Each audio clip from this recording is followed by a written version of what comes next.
Good morning and welcome back to Small Things Silver and Glass. Last week we made a little swirly bead. In fact, we actually made this little swirly bead. As we can see, we cannot see the pattern. Let me bring it up a little bit fully until it's cooled down, and it's not quite as swirly as I would have wanted. So, as it is, I made a couple yesterday just to show you what it should have come out like. And this is still on the mandrel, having only taken it out of the kiln half an hour ago. As you can see, the swirls are there where it starts, where you twist it to, and it all comes together back round about that point. And to get it off the mandrel, we have two ways. We can either twist and pull, or soak it in water and then work it loose so you can wash the bead release out of the inside of the bead. So for the time being we'll put that there, we're not working with that one. What we're going to do today is we're going to do a simple silver wire with a teardrop on the end to make this into either a dangly bead, dangly earring, or should you want to, put it onto a pendant. And we start off by making sure that the interior of the bead is clean. This is a small diamond file, round, gently into the hole, and until we're happy that there is no blockages in there. A bit of bead release can fall off the mandrel sometimes and get stuck. It's not that difficult to get rid of, but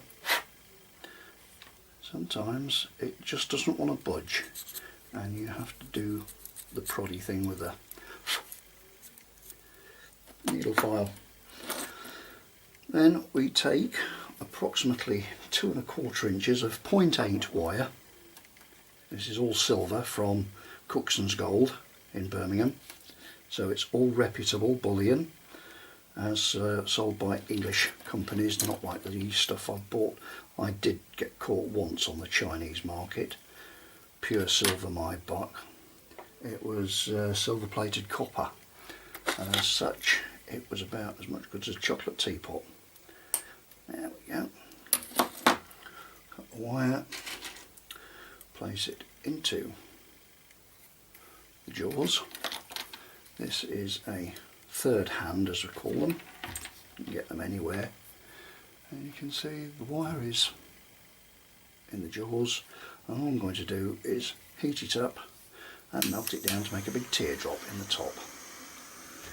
There we go. Come on, come on. Unfortunately with silver is such a material that if you were to try and hold it by hand, even at 4 inches depth away from the wire, you don't need to be close to it, but 4 inches away you would burn yourself, as silver is very, very conductive to heat. Just cut it down.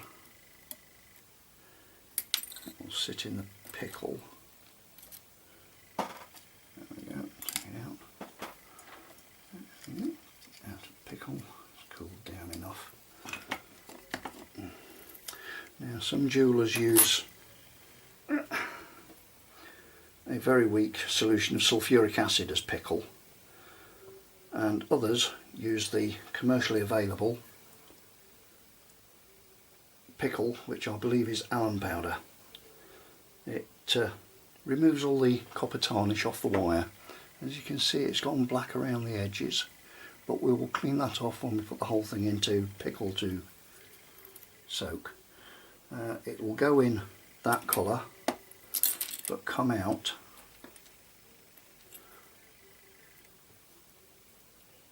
that colour. It comes out clean without any fire scale on it. Yeah, that's a jump ring, of the square section jump ring.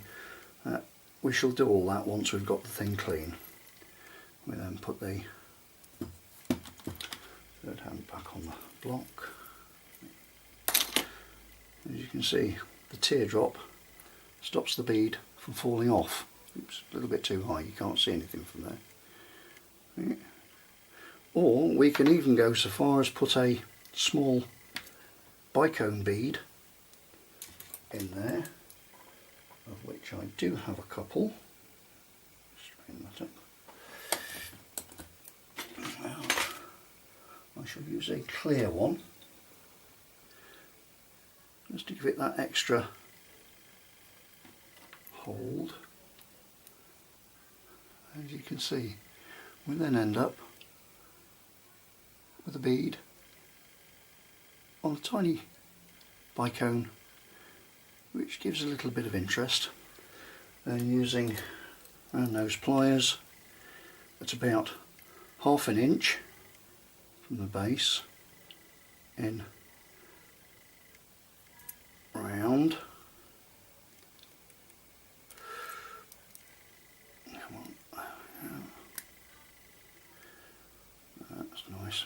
Bring it round to the bottom, and now we'll twist it round, round, round, round, using nose pliers. And another twist. Come on, get that in. There we go. And what this does, it keeps the wire out of the way and makes it nice and tidy. As you can see, we have a tidy little finish. It doesn't take a lot. We can use jump rings, or we can even make jump rings, as we've made here with silver square wire used as a jump ring. Solder it up, put that in there. You can see we have dingle dangle. Just move it so I can get to it properly. Like I say, unfortunately silver is extremely conductive to heat. Next one down from gold. It is also very conductive to heat, but they're also very good conductors of electricity as well. Right, here we go. We have just, let's zoom in a little bit. Oh crikey, you can't see. There we go, yeah, round a bit more. Yeah, as you can see, we have ourselves, just here, that's the jump ring. That's the ring we've just made. Just trying to get this to stand up. There. Then I can solder it. I use several methods of solder. I go from hard solder down to ultra easy. Hard is just that little bit down from silver, and then depending on what they put into it for the rest of it, down to the easy. Depends on how quickly it smelts. But for my chains I tend to use a mix of medium, ground powdered medium, mixed with borax and a metal rod. Let's see. Glasses on so I can see what I'm not doing. Now we warm it up. There's a little bit of silver and borax already on there. And all we do is melt it on. The borax cleans, and the silver, or just very tiny little bits, it doesn't need a lot, will flow into the joint. And in a second you'll see it, the blob will suddenly disappear, and there we have the joint. Quick as that. That's one of my friends said, once you see the flash, it's done. Just let that cool down a little bit. Put it onto there. Once it's cooled a little bit, then I can put it into the pickle to cool it down. But be very careful that the glass doesn't get hot, otherwise it will crack when it goes into the cold liquid. There we are. Like I say, this is my pickle. It's a powder. And mix it with water. You keep the water warm, it cleans it a lot faster. Otherwise, if it's cold, you just leave it there for a few minutes or so until it will take a while to come clean. But I shall show you what I'm going to do. Dry it off, then taking an ear wire, which incidentally you can purchase these from many good suppliers, Cookson's, all preformed. Believe me, it's a lot cheaper that way than trying to waste a lot of wire to make them yourselves. They've got teardrops on the end, so they match the teardrop on the bottom, and then you just pinch them open, or even just poke them through like so, until we get to that bit. Put them through, close it up, and that's it. One dingly dangly earring. To polish them up, I use a tumbler with stainless steel shot. That really does clean them up well. But for the time being, that is all we have time for. Let's just put it out. Say,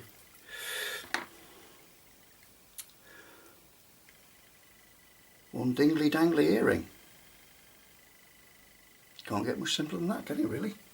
However, what I shall be doing in the week is I shall make a twin to that so I can show you a pair. But next week I'll show you how we go and we make a teardrop pendant. Let's just zoom in if I can. You see there are some beautiful colours in that. Unfortunately it doesn't seem to want to zoom in much. Here we are. Ah, that's got it. See, you've got all those different colours inside. Oh, come on, you stand up. All those lovely colours inside, reds, yellows, blues, a little bit of silver to hang as a pendant, or we can even do a clear one with lilac, white, blue, any colour you wish. I'll show you how I do those. Here's a better one.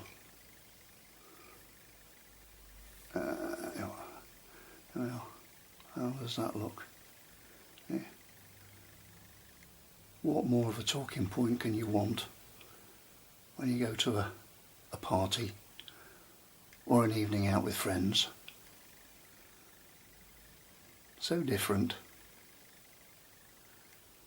It's so sleek. But I'll show you next week